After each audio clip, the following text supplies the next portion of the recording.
एक दिन इन मुर्गों को पता चलता है एक चिकन लेग पीस वाला टकला इनको पका कर खा जाता है और आज भी कुछ लोग उन्हें लेने आए हैं। तो ये भूतनी के तंदूरी को बाहर फेंक देते हैं, लेकिन बाहर वो टकला नहीं बल्कि अमेरिका का प्रेसिडेंट आया था, क्योंकि उसकी बेटी एक मुर्गा पालना चाहती है और तंदूरी को देखते ही इसे अपने साथ ले जाती है, जिससे ये रातों रात करोड़पति हो गए। और प्रेसिडेंट इसे सरकारी मुर्गा भी बना देता है। लेकिन एक रात जब ये अपने बंगले में पिज्जा खा रहा था, तभी एक मुर्गा आता है और इसे किडनैप करके ले जाता है। तंदूरी के पूछने पर ये बताता है, मुझे मुर्गों के देवता ने दर्शन दिया और कहा तुम्हें तंदूरी के साथ मिलकर पास्ट में जाना होगा, जब इंसानों ने पहली बार मुर्गे को खाया था, और उसे बचाना होगा जिससे वो कभी मुर्गे को खाए ही ना और सभी मुर्गे बच सके। पर तंदूरी कहता है लेकिन बाजीराव उसे एक सीक्रेट मिलिट्री बेस में लेकर जाता है, जहाँ पर सरकार ने एक टाइम मशीन बनाई थी और आज इसकी टेस्टिंग करने वाले थे। पर तभी तंदूरी और बाजीराव को गार्ड देख लेते हैं और इनके पीछे पड़ जाते हैं। तो ये दोनों भागते हुए उस टाइम मशीन तक पहुँच जाते हैं। वहाँ पर जोर से बिजली चमकती देख पायलट चड्डी गीली करते हुए भाग जाता है, जिसका फायदा उठाते हुए ये दोनों मुर्गे मशीन में बैठ जाते हैं। तो तंदूरी सांप बना दे, सांप ऐसे लहरा और मशीन को उस टाइम में ले जाते हैं, जिसके 2 दिन बाद इंसान पहली बार मुर्गा पकाने वाले थे। पर तंदूरी इससे बिल्कुल भी खुश नहीं होता और वापस जाना चाहता है, पर मशीन की बैटरी लो हो जाती है। 2 मुर्गे अमेरिका की खुफिया लेब से टाइम मशीन उड़ाकर अतीत में पहुंच जाते हैं, लेकिन लैंड करते ही शिकारी इनका गोलियों से स्वागत कर देते हैं। तो ये दोनों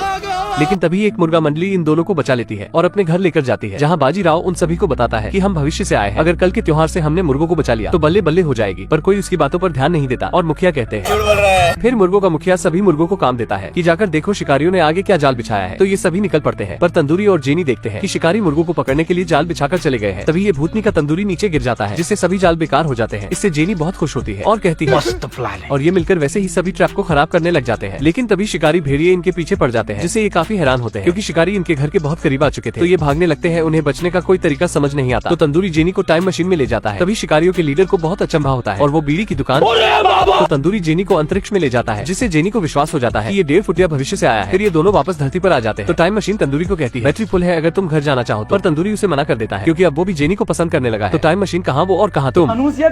मुर्गों को इनका मुखिया कहता है कि जाकर देखो इंसानों ने क्या जाल बिछाया है। तो ये रोते हुए इंसानों के अड्डे पर पहुंच जाते हैं और अपने हाथों से दूरबीन बनाकर देखते हैं कि इंसानों ने तो उनका लेग पीस खाने की पूरी तैयारी कर रखी है। तभी इनकी नजर हथियार कोठरी पर पड़ती है, जिसके बिना वो कुछ नहीं कर सकते। तो रात होते ही बाजीराव अपने 1.5 पसली दोस्त को साथ लेकर निकल पड़ता है और बाहुबली स्टाइल में गांव के अंदर घुस जाते हैं। सबसे पहले कुत्ते को बंद करते हैं और हथियार कोठरी में बारूद बिछाने लग जाते हैं। तभी बाजीराव को शिकारी के हाथ में एक भोपू दिखता है, इसलिए वो सोचता है कि इस भोपू को ले जाने के बाद मैं सबका हीरो बन जाऊंगा और कहूंगा सिस्टम पार देंगे। फिर वो भोपू को चुराकर वहाँ से निकल जाता है और बारूद में आग लगाकर हथियार कोठरी को उड़ा देता है, जिससे सभी बहुत खुश होते हैं। पर बाजीराव जिस भोपू को अपने साथ ले जा रहा था उसमें से बारूद निकल रहा था। फिर ये सभी कॉलोनी पहुँचते हैं और बताते हैं कि हमने इंसानों के सारे हथियार उड़ा दिए हैं, और सबूत के तौर पर वो भोपू दिखाता है, जिससे सभी खुश होते हैं। पर इधर शिकारी को वो बारूद की लाइन दिख जाती है, जिससे वो समझ जाता है ये गड़बड़ है बाबा कि ये सारा कांड उन मुर्गों का है। और शिकारी उस लाइन का पीछा करते हुए मुर्गों की कॉलोनी तक पहुंच जाते हैं, जिससे सभी बाजीराव पर बहुत गुस्सा होते हैं कि भूतनी के सबकी बिरयानी बनवाएगा। और सभी मुर्गे इधर उधर भागने लगते हैं, पर इंसान उन्हें पकड़ लेते हैं और उनके घर में आग लगा देते हैं। पर मुखिया कुछ मुर्गों को बचा लेता है और गुप्त रास्ते से बाहर निकाल देता है। कुछ शिकारी इन मुर्गों को पकड़ लेते हैं, मुखिया कुछ लोगों को बचाकर अपने खुफिया रास्ते से बाहर निकाल देता है। इस चक्कर में मुखिया नहीं बच पाता, इससे जेनी और सभी बहुत उदास हो जाते हैं। फिर ये अपने मुखिया का अंतिम संस्कार करते हैं और इंसानों पर हमला करने की योजना बनाते हैं। पर तंदूरी वहाँ से जाने लगता है, क्योंकि उसने ही सारा कबाड़ा किया। पर बाजीराव तंदूरी के पास जाता है और कहता है हमें इनका साथ देना चाहिए। पर तंदूरी उसे मना कर देता है और अपने साथ घर चलने को कहता है। पर बाजीराव मुर्गों का साथ देना चाहता, तो तंदूरी अकेला ही घर चला चाहता है। पर गेट खोलते ही उसे अपने जैसा ही मुर्गा दिखता है। इससे घबराहट में वो गेट का कुंडा तोड़ देता है। तो वो हमशक्ल उसे बताता है कि मैं तुम्हारे फ्यूचर से आया हूं। तभी वहाँ पर और भी मुर्गे आते हैं और उसे बताते हैं कि जेनी और मुर्गे गांव पर हमला करने वाले हैं, पर वो जीत नहीं पाएंगे। तो टाइम मशीन उसे बताती है कि भूतनी के तू ही मुर्गों का मसीहा है। तो तंदूरी जल्दी से भूतकाल में जाता है और छोटे बाजीराव को कहता है मैं मुर्गों का देवता है और तुम्हें एक सरकारी मुर्गे के साथ मिशन पूरा करना है, और गेट का कुंडा देता है। लेकिन इधर सभी मुर्गे गाँव पर हमला कर देते हैं। तो शिकारी जवाब में तोप से हमला कर देते हैं कि तभी तंदूरी वहाँ आ जाता है, जिससे वॉर्म हॉल खुल जाता है और सभी तोप के गोले उसमें चले जाते हैं। तो तंदूरी टाइम मशीन में बैठकर नीचे आता है, जिससे बाजीराव समझ जाता है कि उसका 1.5 पसली यार ही मुर्गों का देवता बना फिरता है। लेकिन गांव के लालाजी तो टाइम मशीन को देखकर उई मां इन्ना बड़ा अंडा। लेकिन तंदूरी सभी के लिए पिज्जा लेकर आता है, जिससे इंसान त्योहार पर मुर्गे नहीं पिज्जा खाते हैं।